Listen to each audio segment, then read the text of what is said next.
Vamos a seguir entonces con esta serie que es titulada El Hijo del Hombre. ¿Quién es el Hijo del Hombre? Jesucristo, Jesús. Y hoy seguiremos estudiando, viendo su ministerio de una forma detenida. ¿Quién es Él? Y lo vamos a hacer a través del Evangelio de Marcos. Lo hemos estado haciendo a través del Evangelio de Marcos y veremos varios aspectos de la naturaleza de Jesús, de esa naturaleza compasiva. Escuche bien, vamos a ver acerca de la compasión que el Señor Jesús tiene y cómo su compasión muchas veces es también menospreciada aún por nosotros mismos, aún por sus discípulos, aún por sus seguidores. Veremos cómo Jesús ejerce también su compasión en el ser humano. ¿A quién Él le niega su compasión? Porque sí, créame, el Señor niega su compasión. Y cómo su compasión es permanente en aquellos que le siguen. ¿Y quiénes son esos que le siguen? Usted y yo. Y el propósito, vamos también, de su compasión en nosotros. Porque déjeme decirle también, todo lo que el Señor ha hecho por cada uno de nosotros no simplemente es porque Él tuvo el deseo, pero tiene un propósito en cada uno de ustedes y en mí también. Por eso le voy a pedir que busque en el Nuevo Testamento, en Marcos, en el Evangelio de Marcos, el segundo Evangelio en el Nuevo Testamento, en el capítulo 8, y vamos a leer desde el versículo 1 en adelante. Dice así la palabra del Señor. Esta es la alimentación de los 4,000. En aquellos días, cuando de nuevo había una gran multitud que no tenía que comer, Jesús llamó a sus discípulos y les dijo: tengo compasión de la multitud porque hace ya 3 días que están conmigo y no tienen que comer. Y si los despido sin comer a sus casas, desfallecerán en el camino, pues algunos de ellos han venido de lejos. Sus discípulos le respondieron: ¿dónde podrá alguien encontrar lo suficiente para saciar de pan a estos aquí en el desierto? Y él les preguntó: ¿cuántos panes tenéis? Y ellos respondieron: 7. Entonces mandó a la multitud que se recostara en el suelo, y tomando los 7 panes, después de dar gracias, los partió y los iba dando a sus discípulos para que los pusieran delante de la gente, y ellos los sirvieron a la multitud. También tenían unos pocos pececillos, y después de bendecirlos, mandó que estos también los sirvieran. Todos comieron y se saciaron, y recogieron de lo que sobró de los pedazos 7 canastas. Y los que comieron eran unos 4,000, y los despidió. Y subiendo enseguida a la barca con sus discípulos, fue a la región de Dalmanuta. Interesante, no nos podemos confundir porque muchos piensan que este es el mismo relato que estaba haciendo Mateo también de la alimentación de los 5,000, pero este es un hecho diferente, separado. Hay muchas razones. Lo primero es que la alimentación de los 5,000 fue en el territorio de Galilea, y esto está llevándose a cabo en una región gentil, en la área de Decápolis, al este del Jordán. O sea que el Señor está con una mayormente comunidad gentil. Pero vemos aquí, estamos hablando de lo que es la compasión del Señor. Y vamos a comenzar con este punto importante. Aquí vemos que Jesús se compadece de nosotros porque conoce nuestras necesidades.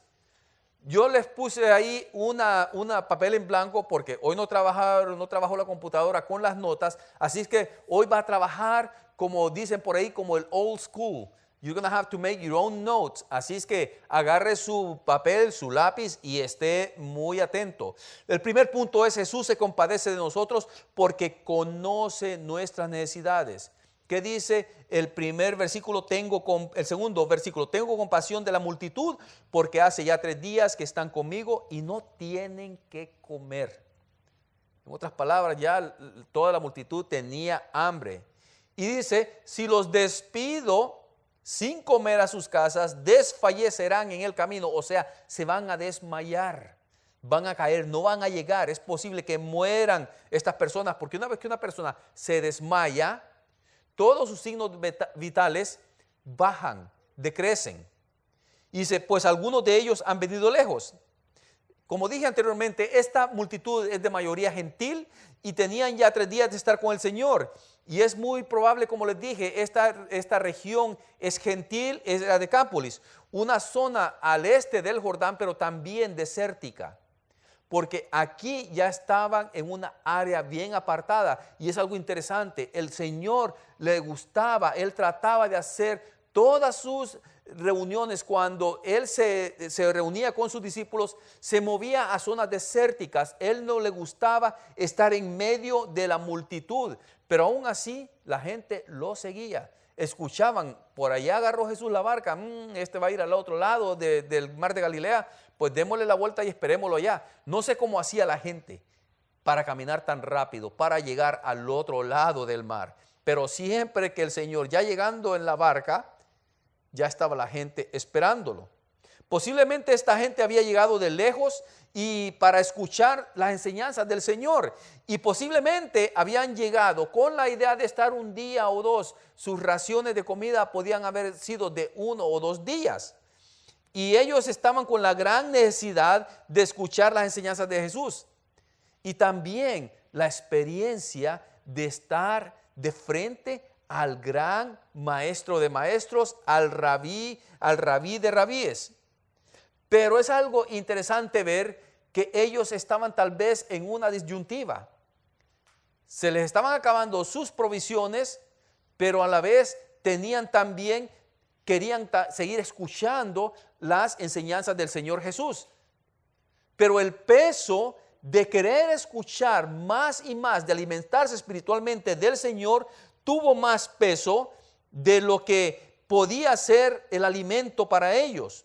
Lo interesante es que a pesar de no tener nada que comer, de una forma física, estaban siendo llenos del pan espiritual. Eso es lo que estaba sucediendo a ellos. Estaban recibiendo el pan de vida que es Jesús.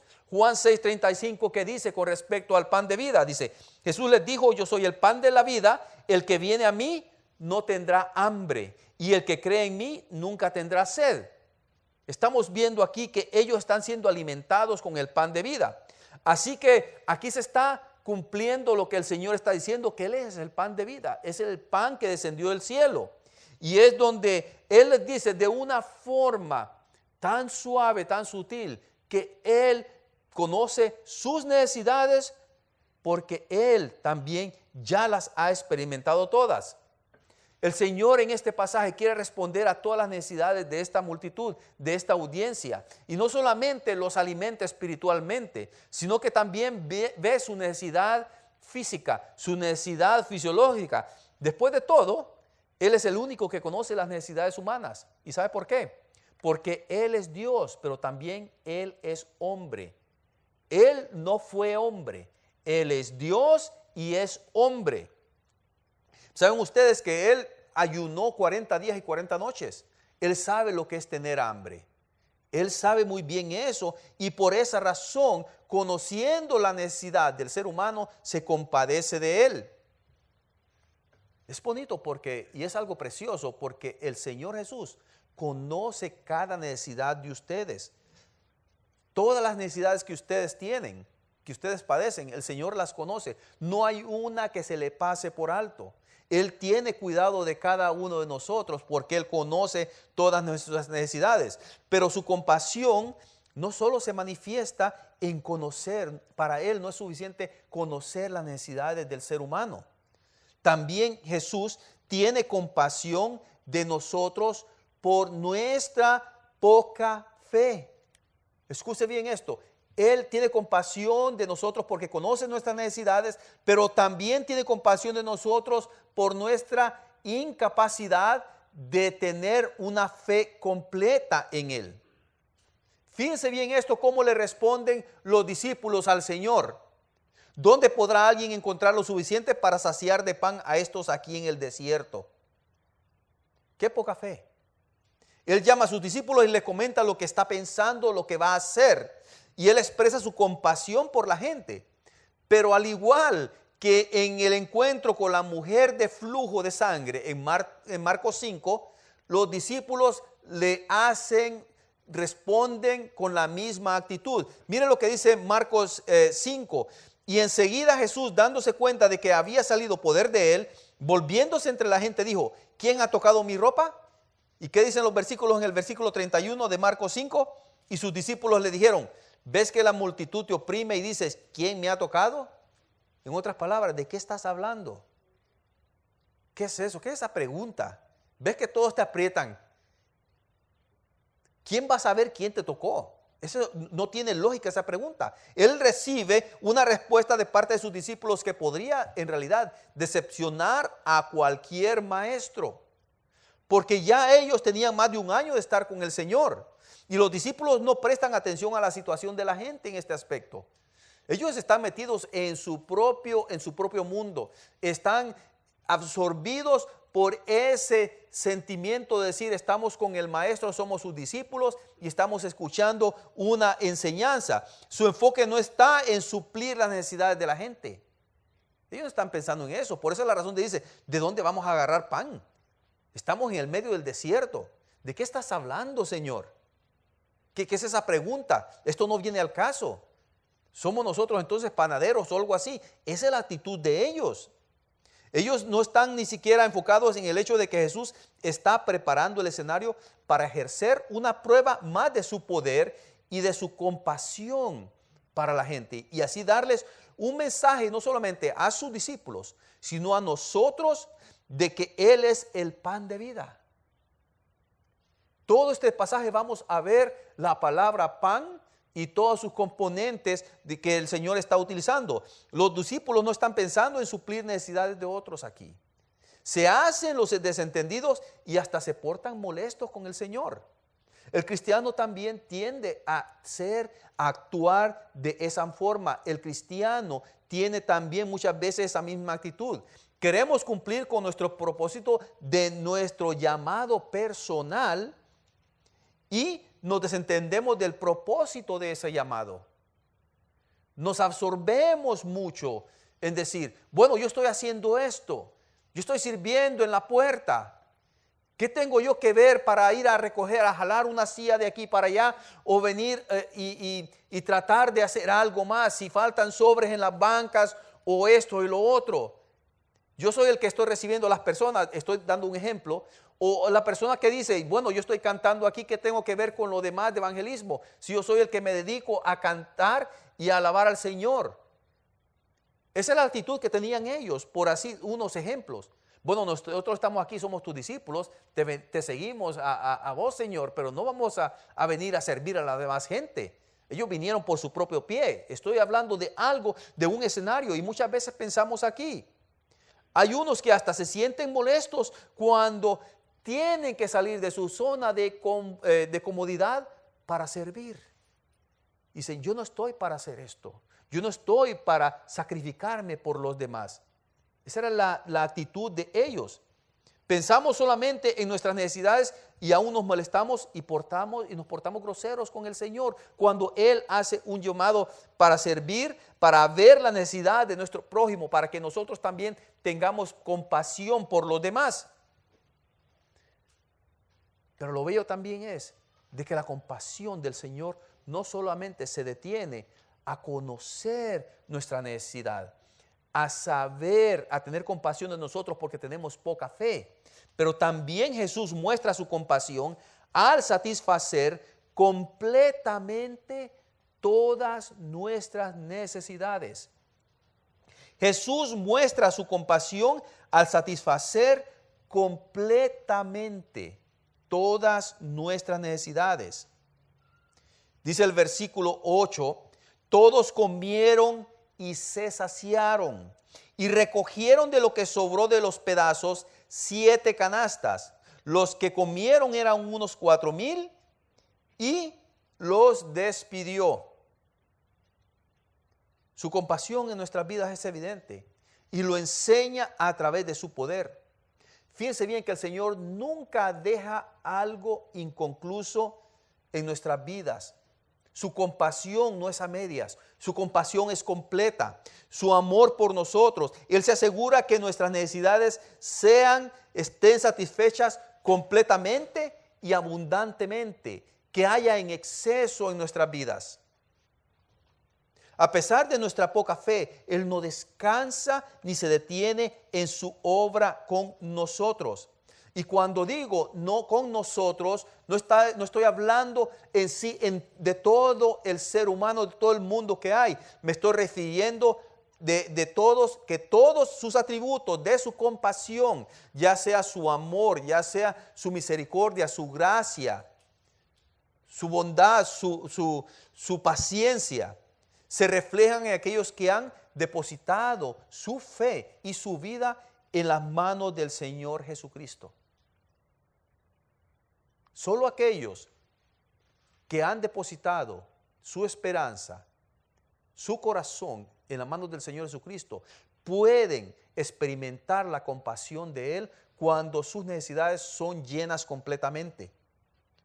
Pero, ¿qué pasa con aquellos que rechazan el sacrificio de Cristo? ¿Qué pasa con ellos?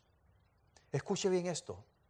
Jesús no tendrá compasión de los que rechazan su deidad y su sacrificio. Se lo voy a repetir. Jesús no tendrá compasión de los que rechacen su deidad y su sacrificio. Sigamos viendo en Marcos 8, del 1 al 13. ¿Qué está hablando? ¿Cómo es esto real? Dice, esto sucede después de que el Señor los alimenta a esta multitud, los manda bien comiditos, bien llenos a sus casas, a sus lugares de origen, y toma y agarra camino para este lugar que se llama Dalmanuta. Dice el versículo 11, vinieron entonces los fariseos y comenzaron a discutir con él, buscando de él una señal del cielo para ponerle a prueba. Suspirando profundamente en su espíritu dijo, ¿por qué pide señal esta generación? En verdad os digo que no se le dará señal a esta generación. Y dejándolos se embarcó otra vez y se fue al otro lado. No sé ustedes, pero yo siempre he visto esto, yo también lo he experimentado, yo lo he hecho también. Cuando usted está en una discusión con otra persona y la otra persona no entiende, como dicen por aquí, ni jota de lo que está diciendo, llega un momentito que uno respira profundamente. Hay otros que cuentan hasta 10. Yo no he llegado todavía a 10. Pero yo siempre he suspirado profundamente y he dicho al Señor, Señor, dame paciencia. ¿No les ha sucedido a esto? Eso es lo que está haciendo el Señor. Dice aquí, suspirando profundamente en su espíritu, dijo, ¿por qué pide señal esta generación? Ya a estas alturas, la relación de Jesús con los fariseos es hostil. Ya esta relación es de guerra. Ya esta relación está maltrecha. Y nunca fue que estuvo bien, sino que desde un principio, pero ahora estaba llegando al punto culminante. Porque ya ellos lo estaban buscando, no para conocer más de él, sino que para ponerle una trampa, para tentarlo. Pero estaba hostil esta relación porque ellos habían rechazado al Señor Jesús. Ya desde un principio lo comenzaron a rechazarlo. La semana pasada, recuerda que hablamos en el capítulo 7, cómo Dios ve lo que hay en el corazón. Que el Señor se fija más en nuestro corazón antes que nuestras obras. El Señor conoce el corazón de estos hombres y lo sabía muy bien. Él conoce no solamente el corazón de estos hombres, conoce su corazón, conoce mi corazón. Conoce muy bien lo que usted va a pensar en unos 20 años. Si es que sigue viviendo 20 años. Pero Él conoce todo. Conoce muy bien lo que estos hombres están tramando en sus corazones. Pero cuando ellos se acercan al Señor, el motivo que ellos tienen para acercarse al Señor es esto. Cuando le dicen ellos, están buscando una señal del cielo, Están diciéndole esto. Jesús, sí, hemos visto tus milagros, ya vimos que sanaste la mano seca del hombre en la sinagoga, ya vimos que exorcizaste al hombre endemoniado, ya vimos que levantaste al paralítico, ya vimos que le sacaste el demonio a la hija de la mujer sirofenicia, de la mujer cananea, vimos que hiciste hablar a aquel mudo, hemos visto todos esos milagros. Pero esos milagros son terrenales, esos milagros sabemos muy bien que los estás haciendo por Belcebú. O sea, sabemos que estás haciendo estos milagros por Satanás. Porque eso fue lo que dijeron anteriormente, por Belcebú saca demonios. Pero cuando le dicen a él, queremos una señal del cielo para tentarle, están diciendo, por Belcebú está sacando demonios, hace todos esos milagros. Pidámosle un milagro que venga de parte de Dios y ahí sí nomás lo agarramos en la movida. Ahí no va a poder hacer nada. Esto le están pensando. Y el Señor no cae en su juego. El Señor dice, estos quieren una señal. Pero ¿por qué pide señal esta generación? En verdad os digo que no se le dará señal a esta generación. En otro pasaje le están pidiendo que Él, en cierto modo, ya que le dio de comer a todas estas personas, ellos quieren ver el maná del cielo. Ellos quieren ver que descienda maná del cielo, así como lo hizo Moisés, porque Moisés estaba de parte de Dios. Así lo veían ellos. Pero el Señor rechaza su pedido. Es más, Él dice, en verdad os digo que no se le dará señal a esta generación. Ahora, ¿qué generación está hablando? No está hablando de generación de toda esa multitud, está hablando de esa generación de corazones endurecidos que en realidad no creían en la deidad y en el sacrificio de Jesucristo. Ellos no creían en Él, por eso piden esa señal para decir, no va a poder. Y en realidad no es que el Señor no pudo, sino que no quiso, porque su compasión se las negó a ellos por su corazón endurecido. Él no cae en esa trampa. Suspira profundamente como señal que por su rechazo no habrá compasión para ellos. El Señor les dice con profundo suspiro, no tengo tiempo ni compasión para ustedes, porque me han rechazado como su Mesías. Y es que en realidad estos hombres no tenían excusa. Los doctores de la ley no podían ver, no querían ver que todo el Antiguo Testamento estaba apuntando a este hombre. No lo querían ver. Y muchas personas y todos los cristianos hoy en día conocen al Señor Jesús, han escuchado su palabra. Miren, son pocas las regiones que quedan en el mundo donde no ha llegado el Evangelio. Todas las personas, la mayoría de personas en el mundo han escuchado el Evangelio. Y los que han escuchado el Evangelio saben, han escuchado de que Jesús, Dios, es un Dios compasivo, es un Dios amoroso, es un Dios misericordioso, lleno de gracia, paciente y humilde. Pero recuerde, hemos dicho también que esos atributos se hacen evidentes solo para aquellos que en su corazón creen en el Señor y han entregado su vida, su corazón, todo su ser a Él. Estas personas son los únicos que van a poder experimentar eternamente y para siempre la compasión de nuestro Señor Jesucristo. Tristemente, el que rechaza este regalo no va a ser objeto de la compasión del Señor. No va a ser objeto, va a ser objeto de su ira. Porque no hay cosa peor que rechazar el sacrificio máximo que ha hecho Dios por nosotros, de mandar a su Hijo Jesucristo a pagar por nuestros pecados. Vea lo que dice Éxodo 33, 19 con respecto a la compasión de Dios, a su soberanía Y cómo así esto le puede dar a conocer a usted, sentirse privilegiado de que el Señor tiene compasión por usted. Éxodo 33, 19 dice, y él respondió, está hablando aquí con Moisés. Moisés quiere ver la presencia de Dios, quiere ver su rostro, lo quiere ver cara a cara. Pero el Señor le dice, no, si me ves vas a morir. Y dice aquí, y él respondió, yo haré pasar toda mi bondad delante de ti y proclamaré el nombre del Señor delante de ti. Y fíjense bien lo que dice después, y tendré misericordia del que tendré misericordia, y tendré compasión de quien tendré compasión. El Señor sabe de quién tiene misericordia, compasión. ¿Sabe por qué? Porque lo dijimos anteriormente, Él conoce el corazón de cada uno de nosotros.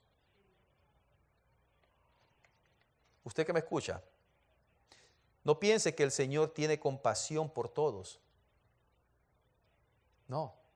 Muchos dicen, el Señor murió por todos. Claro, por todos los que se arrepienten, por todos los que se rinden ante Él.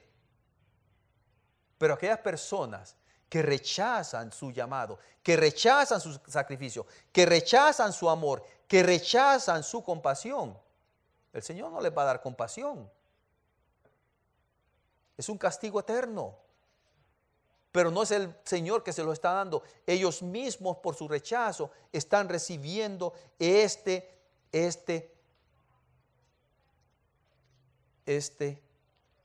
castigo. Es algo triste. Hay otro aspecto también de la compasión del Señor.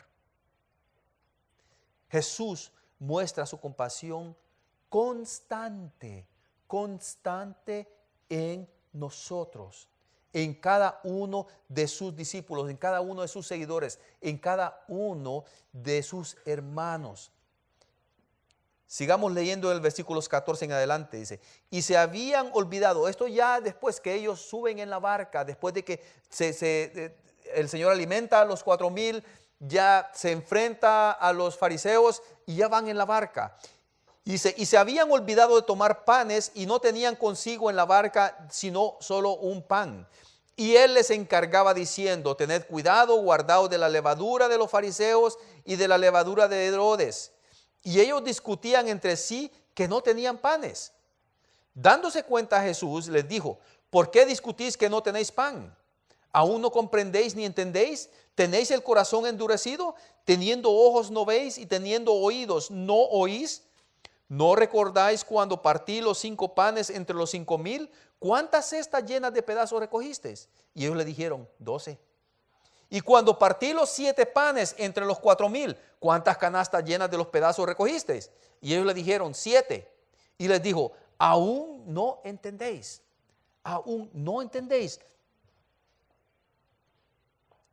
Como lo dije al principio, todo este pasaje, desde la alimentación de los 4,000 hasta este momento, está conectado, hay conexión. Muchos piensan, bueno, allá fue un milagro de la alimentación de los 4,000, aquí se enfrenta a los fariseos y ahora está con los discípulos en otra escena. No, todo es una conexión, todo está llevándonos a ver que Jesucristo es el pan de vida. Jesucristo en su compasión nos da de comer de ese pan de vida. Y aquí viene el propósito por el cual Él hace estos milagros y Él se enfrenta a los fariseos.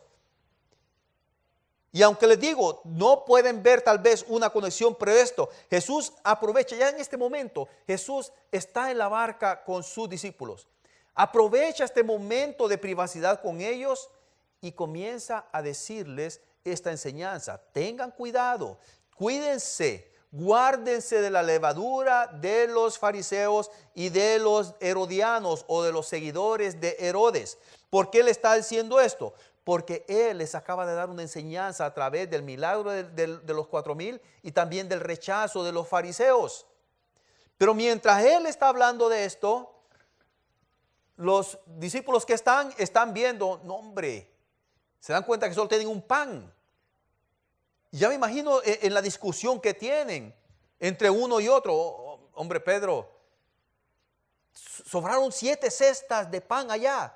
¿Y sabe cuál es el tamaño de cada cesta? En una cesta podía entrar un hombre adulto. 7 cestas de pan. Y de repente ellos están en la barca con un solo pan. Y me imagino cuando se dieron cuenta que tenían el pan, solo un pan, es porque tenían hambre. Y ya están en el medio del mar. Y empieza la discusión. Oíme, ¿quién fue el que estaba encargado de recoger el pan?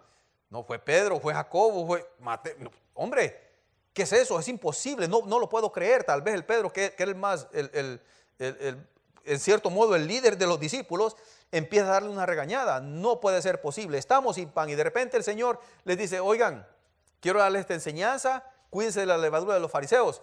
Mira, el Señor está hablando de levadura. No, hombre, pero ¿qué pasa con el pan? ¿Qué nos interesa ahorita de saber de los fariseos y esto y lo otro? No tenemos pan, tenemos hambre. ¡Qué ironía! No, hombre, dejamos todas las cestas, las repartimos allá y nosotros nos quedamos sin nada. Imagínate vos, le dice tal vez uno al otro, nosotros sirviendo, partiéndonos el lomo, sirviéndole a todos los 4,000 personas ahí y no dejamos ni siquiera una cesta de pan para nosotros. ¡Qué decepción! En eso están. Esa es la discusión y el Señor les dice, ¿saben qué? Cuídense de esto. Cuídense. ¿Por qué el Señor le está diciendo esto? Le está dando a entender que de una forma continua debían de cuidarse de no caer en el mismo pecado de las tradiciones, de la mundanalidad y del legalismo que estos grupos, que estas sectas practicaban. Le está diciendo, ustedes tienen que ser así como soy yo, el pan de vida. Tienen que ser compasivos con los demás, tienen que servir, tienen que llenar las necesidades de los demás. Pero también tienen que cuidarse de esa levadura de los fariseos. Fíjense bien cómo yo rechacé a estos hombres, no tuve compasión de ellos, porque su corazón está endurecido. Esa es la enseñanza que le está dando el Señor a sus discípulos, y sus discípulos están más metidos en lo material, en las tripas que le están chillando del hambre, y no se fijan en la enseñanza que están recibiendo del Señor. Y en ese momento es cuando el Señor muestra su compasión para con ellos. Usted podría decir, estos discípulos son el colmo de los despistados. No, hombre, después de tanto tiempo con el Señor, yo ya estuve pero bien entrenadito, sabiendo que el Señor está lleno de poder y puede darnos de comer ahí en la barca. Si lo hizo para 4,000, ¿cómo no va a ser para 12? Usted puede estar pensando eso, pero déjeme decirle algo. Usted puede decir, ellos lo tenían más fácil porque tenían a la par al Rey de Reyes y Señor de Señores. Pero déjeme decirle algo, usted y yo la tenemos más fácil que ellos, porque ellos tenían al Señor Jesucristo ahí. Pero su entendimiento, sus corazones, su oído, todo su entendimiento todavía estaba endurecido.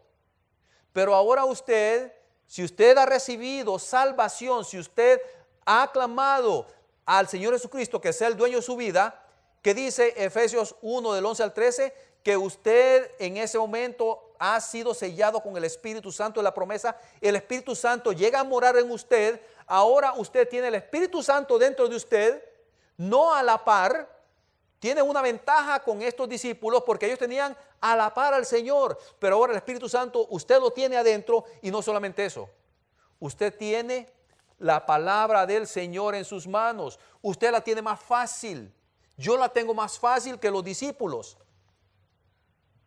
pero aún así actuamos de la misma forma que ellos. Si perdemos el empleo, Dios me guarde, dice uno. Señor, ¿qué voy a hacer sin mi empleo? Y comienza uno a pasársele por la mente que el pago del carro, la renta, el celular, ay Señor, el celular. Y nos sentimos deprimidos y comenzamos desesperadamente por buscar un trabajo y pedir oración por todo el mundo, Señor, dame un trabajo. Exactamente lo que estaba pasando con estos hombres. ¿Cómo puede ser posible? Dejamos el pan allá y esto y el otro. Cuando tenemos a aquel que tiene compasión por nosotros, porque conoce nuestras necesidades, conoce nuestra poca fe, Él cumple su compasión, lo lleva a cubrir todas nuestras necesidades. Estamos en el mismo barco que los discípulos. Podemos llegar a caer eso. pero la realidad es que estamos en esa misma situación. Vea lo que dice Juan 16 del 7 al 8 con respecto al Espíritu Santo. Juan 16 del 7 al 8, anótelo. Pero yo os digo la verdad, os conviene que yo me vaya, porque si no me voy, el Consolador no vendrá a vosotros. ¿Por qué le está diciendo Dios? Os conviene que yo me vaya. Porque sabían que al Señor lo tenían ahí a la par, pero cuando el Señor se alejaba a orar, ellos estaban solos. Pero les conviene que yo me vaya, porque va a venir, dice, porque si no me voy, el Consolador no vendrá a vosotros, pero si me voy, os lo enviaré, y cuando Él venga, convencerá al mundo de pecado, de justicia y de juicio. Escuche bien esto, el propósito del Espíritu Santo en usted. Convencerá al mundo de pecado, de justicia y de juicio. El Espíritu Santo no está en usted solo para que usted lo sienta, para que usted brinque y llore de gozo. El Espíritu Santo está en usted para que usted emplee la palabra de Dios, para que el fruto del Espíritu Santo, que es gozo, paz, paciencia, benignidad, mansedumbre, fe, templanza, todo el fruto del Espíritu Santo, sea evidente en el trabajo que usted hace para el reino de Dios. Pero sin embargo, nos concentramos más en las cosas materiales que en lo espiritual. Pero aún así, es aquí donde vemos que la compasión del Señor se manifiesta de una forma constante en nosotros, porque Él, a través de su Espíritu Santo, nos redarguye, nos amonesta, nos consuela, nos mueve a que busquemos su voluntad a través de su palabra, a que seamos nosotros productivos en todo lo que hacemos. Cada día nosotros experimentamos su compasión. Cada día Él nos provee lo que necesitamos. Cada día nos da la oportunidad de servirle. Cada día nos da ese glorioso privilegio de representarlo aquí en la tierra como sus embajadores. Usted, como todo cristiano, ha experimentado y sigue experimentando la compasión del Señor Jesucristo en su vida. Pero también es necesario saber que esa compasión no la podrán experimentar los que rechazan su deidad y su sacrificio. No hay mucho que agregar. No hay mucho que agregar a esto. Pero déjeme decirle algo. Déjeme recordarle a usted todo lo que el Señor ha hecho por usted. El Señor quiere que cada uno de nosotros recordemos eso. Tengamos presente en nuestras vidas, en nuestro corazón, en todo nuestro ser, la compasión de Él por nosotros. Eso es lo que quiere Él. Eso es lo que quiere Él, es lo que pide de nosotros. Y hasta cierto momento el Señor se molesta. El Señor nos reprende, porque esa fue reprendida que le dio a los discípulos. ¿Todavía vuestros corazones están endurecidos? ¿Que no ves, que no escuchas, que no entienden? Si usted ya le ha entregado su vida al Señor Jesucristo, el Señor está el propósito por el cual muestra su compasión en su vida, para que usted comparta, para que usted también, así como el Señor multiplicó los panes y permitió que los discípulos llevaran el pan, lo repartieran entre la gente hambrienta, el Señor muestra su compasión en nosotros para que nosotros llevemos ese pan de vida a los demás que están alrededor nuestro. Para eso nos llamó Él. Para eso mostró su compasión en nosotros. Usted tiene un privilegio. Y como tal, debemos de hacerlo con gozo. Debemos de hacerlo con un corazón agradecido. De decir, gracias Padre, porque mostraste tu compasión en mi vida. Gracias porque me has habilitado también para dar a comer a los demás de tu pan, que es eterno y que sacia el hambre el hambre espiritual. Ahora, si usted no ha entregado su corazón al Señor, si usted no se ha arrepentido de sus pecados y le ha pedido que Él sea el dueño de su vida, usted está en peligro de no ser objeto de esa compasión. Usted está en peligro de no disfrutar del mejor regalo que el Señor puede darle a todo ser humano. Y esa es la salvación. Una salvación. ¿De qué me va a salvar? De una muerte eterna, de un sufrimiento eterno, de un castigo eterno. Esta es la oportunidad que cada uno tiene. Aquel que no ha recibido, que no ha clamado. Oremos.